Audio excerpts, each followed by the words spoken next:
por favor, suscríbete a Culturizar y dale me gusta al video. Hablaremos hoy de la ciencia en China, que era verdaderamente lo que siempre quise hacer. Todo esto que he venido haciendo estos años no es más que un pretexto para que hoy cayera casi como de madura la ciencia en China, que es lo que viene inmediatamente después de decir que el ocuparse de los perros,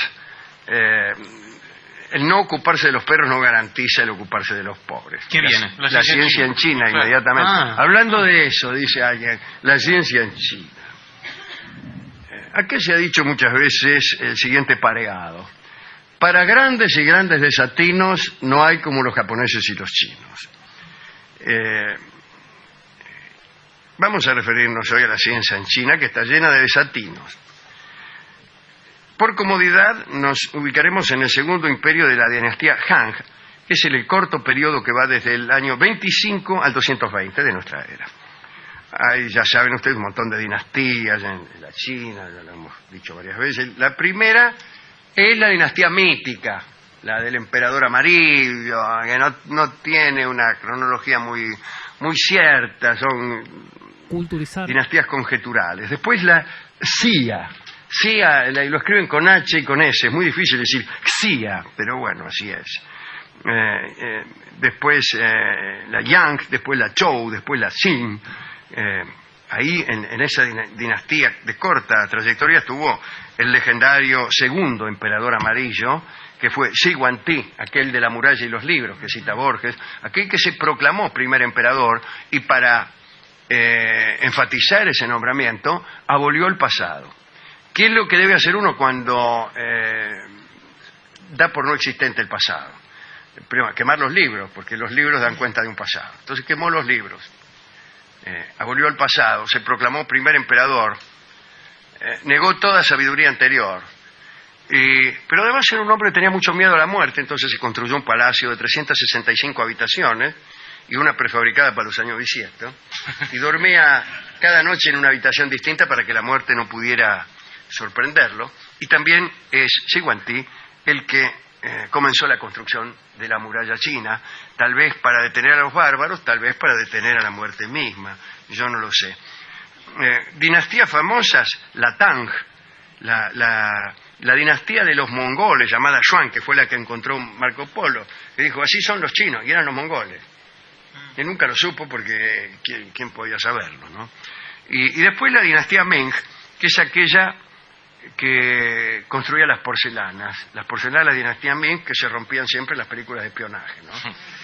La película de Simón Templar, El Santo, se arrojaban con jarrones de la dinastía Ming. Y después los manchúes, que fue la última dinastía de los chinos, que terminó en 1912 con la revolución que, como sabe cualquiera que haya visto esa película, El último emperador, ese fue el pibe ese. Bueno, listo. Pero bueno, segundo imperio Han.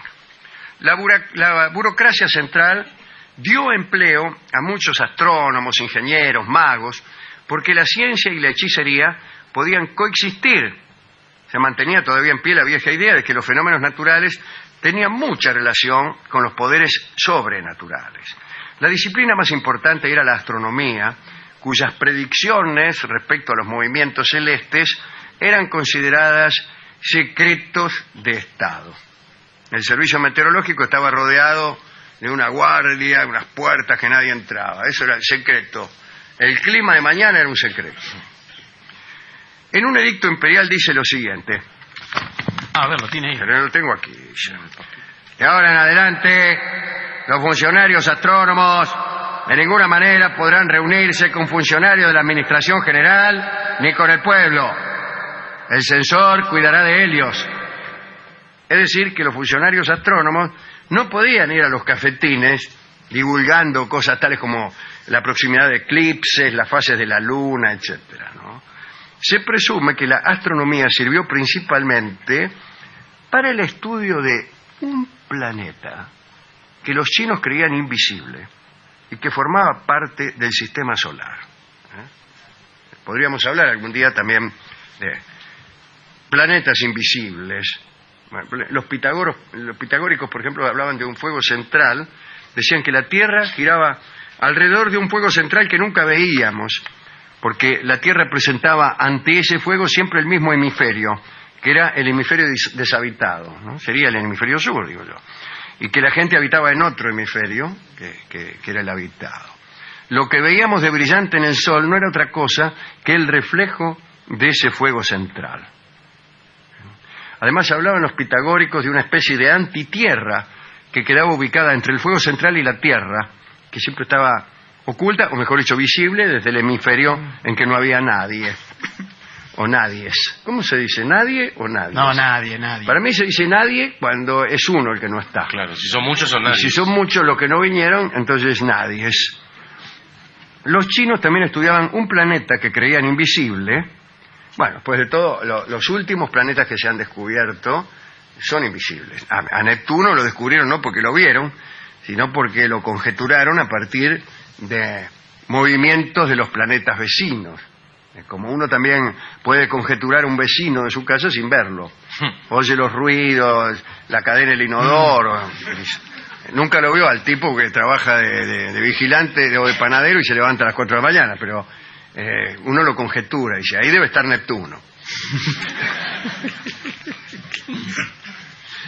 Bueno,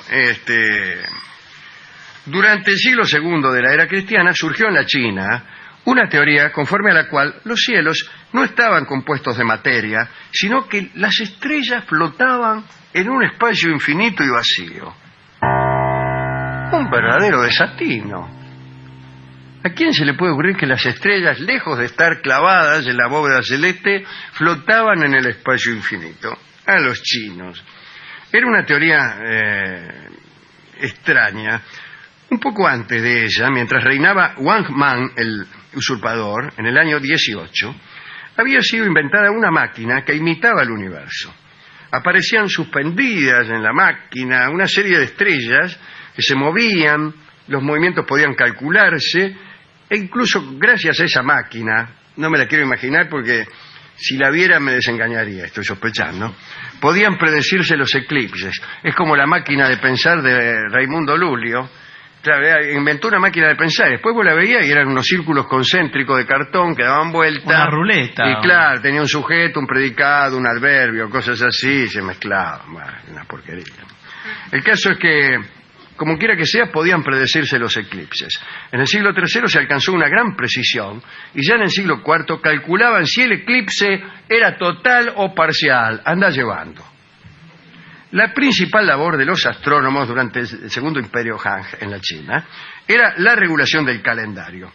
No solo el cielo agrícola dependía de la exactitud del calendario, sino que era una costumbre inmemorial que la aceptación de un calendario promulgado por el gobernante era un símbolo de sumisión por parte del súbdito. Te acepto el calendario quiere decir que me subyugo. Había 4 funcionarios que se ocupaban de los fenómenos celestes. El astrónomo imperial, que se encargaba de las observaciones, y el calendario propiamente dicho, ¿no? Después estaba el astrólogo, que era el que interpretaba y predecía. El meteorólogo imperial, que se ocupaba de las condiciones del clima. Y finalmente el relojero imperial, que estaba encargado de la supervisión de clepsidras y relojes de agua, que son las clepsidras. Los inventores y los científicos eran miembros de la clase dirigente en China, cosa que no ocurría en otras sociedades donde todos los científicos en general eran una manga de crotos. Me he de referir a los terremotos, que siempre preocuparon mucho a los chinos, más que nada porque creían, hemos hablado larguísimamente alguna vez de esto, creían que el príncipe estaba de algún modo conectado a los fenómenos naturales y que ciertas actitudes del príncipe influían sobre el clima, sobre los volcanes, sobre las lluvias, sobre las mareas, y creían que los terremotos eran una señal inequívoca, o mejor dicho, que los terremotos eran causados por la inconducta de los gobernantes.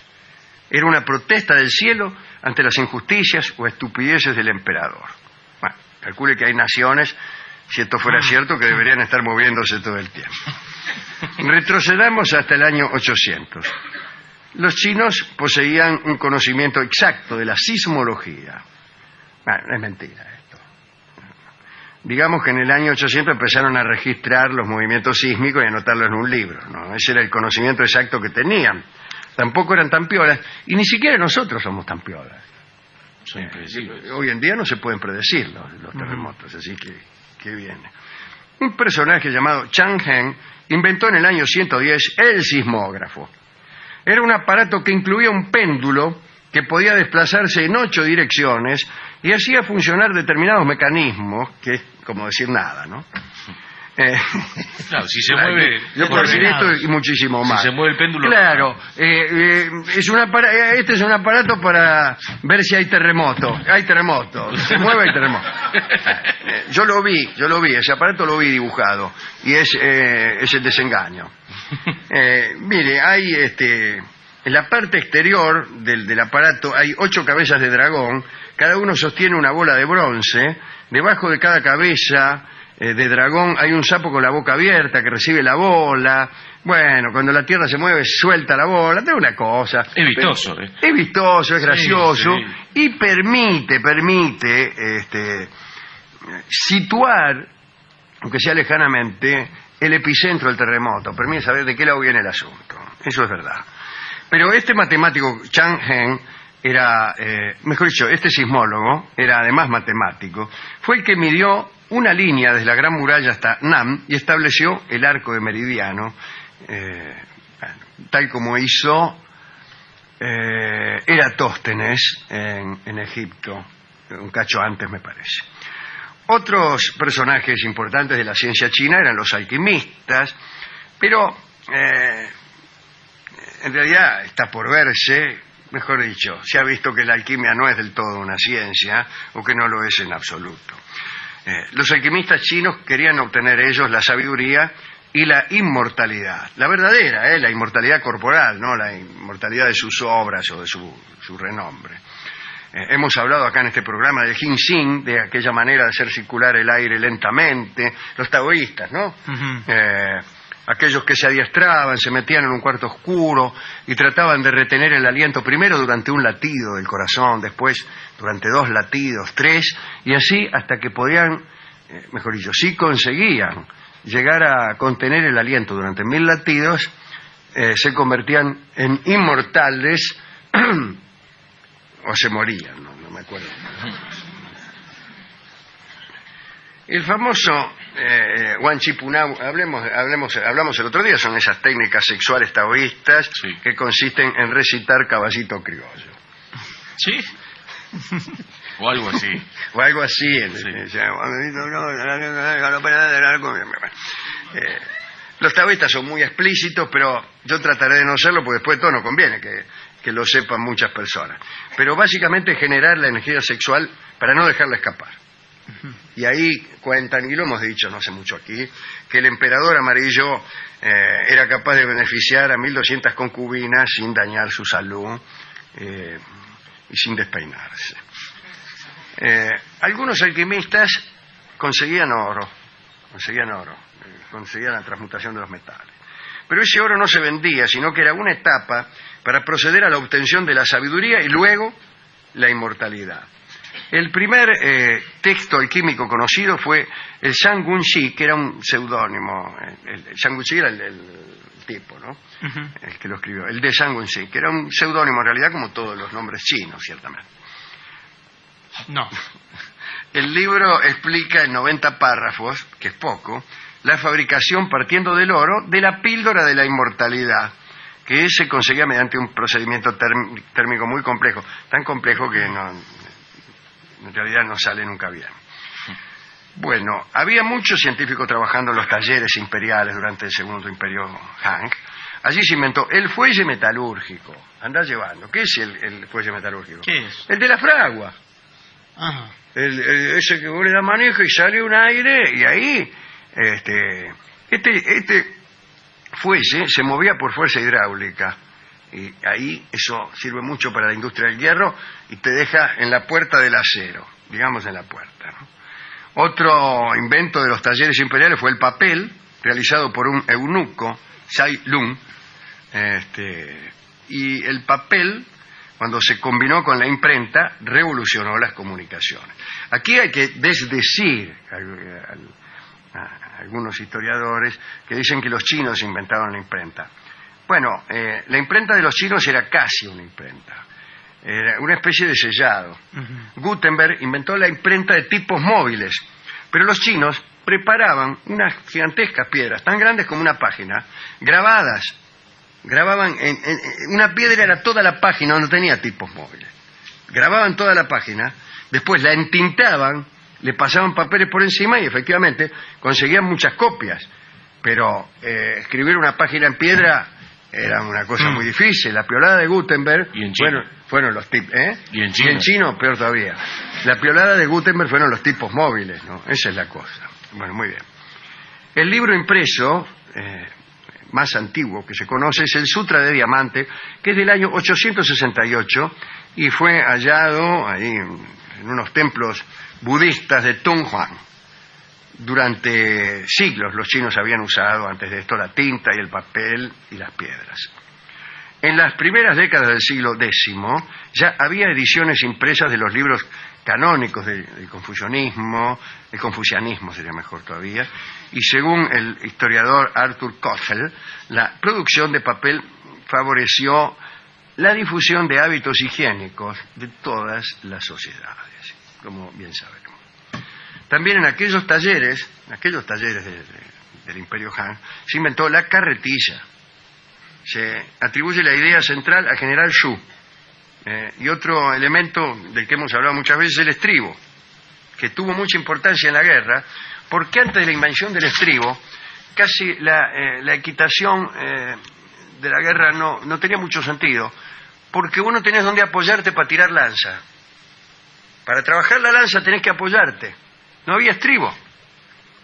Fíjate vos, hasta que acá a Europa, yo no estoy seguro de la fecha, pero siempre después del año 1000 es el estribo. El estribo. Las tropas romanas no llevaban estribo. Miren las películas. Cuando pasen películas de los griegos y la vean con estribo, usted vaya a hacer cine a los gritos. No conocieron el estribo. ¿Y entonces cómo hacían?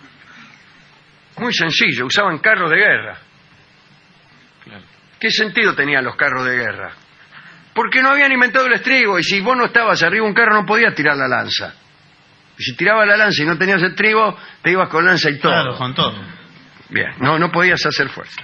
Ese es un invento extraordinario, el estribo. Bueno, hablemos del timón también. El timón de popa, ¿no? El timón que conocemos ahora. Lo inventaron los chinos durante el Imperio Han. En el occidente manejaban los buques con remos, y esto limitaba mucho el tamaño de los buques. Cuando Vasco da Gama dobló el Cabo Buena Esperanza, los buques que usó Vasco tendrían unas 300 toneladas. 60 años antes, el almirante Qin Ho, el más famoso de los almirantes de la historia china, navegó las costas orientales del África con unos barcos de 1.500 toneladas, porque ya tenían el timón de popa. Bueno, también estaba, digo, así como una breve mención para la medicina china, el yin y el yang, todo eso, los 5 órganos importantes, el corazón, el hígado, el vaso, los pulmones y el riñón. Y esto se le relacionaba con los 5 elementos que eran el agua, el fuego, la madera, el metal y la tierra. Todas esas cosas. No ponían cerebro. Entre los No, importantes. para nada. Pero eso no era muy importante acá, la medicina china. Remedios hechos a base de plantas, de insectos. Sí conocían el pulso. Wang Shuho, en el año 301, explicó que 6 pulsos podían ser examinados para descubrir la condición de los órganos internos de cada uno. Y el tipo describía 52 tipos principales de pulso, incluyendo 9 que significaban la muerte inminente. Pero no hablaremos de la medicina china. Todo esto lo quiero decir para decir que los chinos inventaron todo. Sí, la verdad. No hablemos, ni hablamos de la pólvora, porque lo inventaron no en los talleres del Segundo Imperio Han.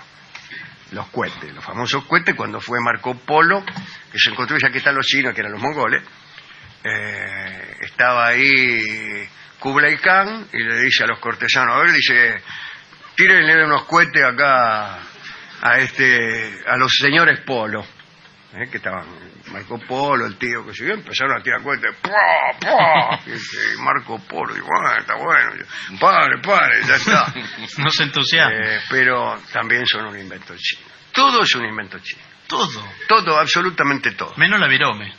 La virome es argentina y todos los demás inventos son chinos. Pero qué curioso que hayan inventado el estribo.